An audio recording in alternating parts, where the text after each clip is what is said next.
Renungan Tetes Embun. Renungan Tetes Embun, hari Senin 4 Maret 2024.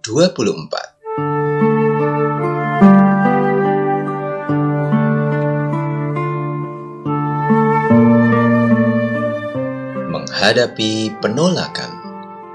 Kutipan dari Injil Lukas bab 4 ayat 30.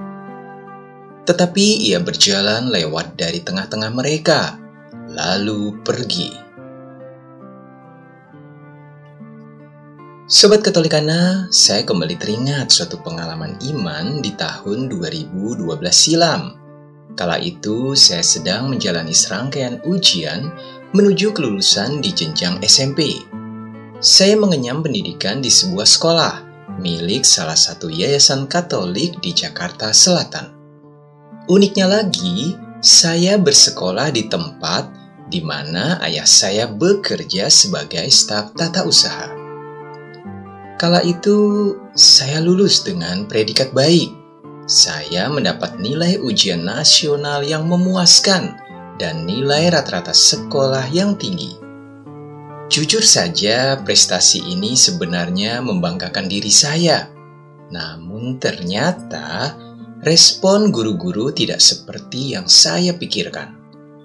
Beberapa dari mereka terkejut karena awalnya saya sempat diremehkan sebagai anak staf tata usaha. Beberapa guru lainnya tidak berkomentar apa-apa. Beberapa guru tampak tidak terima dan tidak percaya bahwa saya benar-benar meraih keberhasilan ini tanpa contekan, tanpa kunci jawaban, dan tanpa kong kali kong dengan guru tertentu di sekolah ini. Hanya 1-2 guru saja yang memberikan ucapan selamat kepada saya secara tulus. Setelah lulus, saya bergabung sebagai siswa di SMA Kolese Gonzaga di Jakarta Selatan. Di komunitas baru ini, saya tidak memiliki orang dalam yang memiliki hubungan relasi keluarga dengan saya. Saya pun melakukan apa yang sudah saya lakukan di bangku SMP, belajar rajin, ikut ekstrakurikuler, dan memenangkan beberapa kejuaraan. Di tempat ini, saya malah mudah memperoleh apresiasi. Setiap hal kecil dan positif yang saya perbuat senantiasa mendapat penghargaan dan penguatan. Sampai di suatu hari, saya sempat melontarkan candaan berikut kepada salah seorang teman SMP yang juga bersekolah di SMA ini. Ternyata ungkapan ini memang benar. Seorang nabi tidak pernah dihargai di tanahnya sendiri. Sobat Katolikana, bacaan Injil hari ini kembali mengingatkan kita pada Yesus, anak Yusuf, tukang kayu dari Nazaret. Brand image dari sosok Yesus adalah pribadi sederhana, takwa, dan tidak menempuh jalan kekerasan dalam menyelesaikan masalah. Dalam perikop yang kita baca, Yesus ditolak oleh kampung halamannya sendiri, yaitu Nazaret. Yesus tidak menunjukkan kuasanya untuk mencelakai mereka yang berbuat jahat kepadanya, tetapi dengan rendah hati pergi ke tempat itu. Itulah non-violence action, tindakan anti kekerasan yang diperbuat oleh Yesus.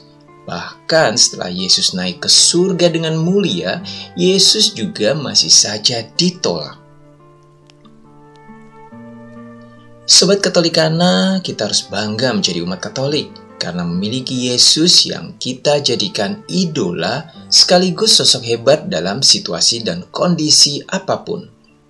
Kita telah menerima Kristus sejak mula kita dibaptis, karena Yesus Kristus meraja pada diri orang-orang yang menerimanya. Sobat Katolikana, mari kita teladani sikap Yesus dalam merespons setiap penolakan yang dialaminya dengan tetap rendah hati, rajin bekerja, bersikap tulus ikhlas, dan selalu menumbuhkan budaya anti kekerasan. Dengan demikian, kita menjadi pribadi-pribadi tulus di hadapan Allah Bapa. Marilah berdoa. Dalam nama Bapa dan Putra dan Roh Kudus. Amin. Ya Tuhan Yesus, terima kasih kami ucapkan karena Engkau sudah berkenan menjadi role model dan figur panutan bagi umat beriman Kristiani. Terima kasih karena Engkau sudah mengajarkan kami untuk berjuang melayani dalam kesederhanaan. Mampukanlah kami ya Tuhan untuk siap sedia menjadi terang bangsa-bangsa sekaligus pelayan bagi sesama di tengah penolakan yang kami alami. Semua ini kami mohon demi kemuliaan nama-Mu kini dan sepanjang segala masa. Amin. Dalam nama Bapa dan Putra dan Roh Kudus. Amin.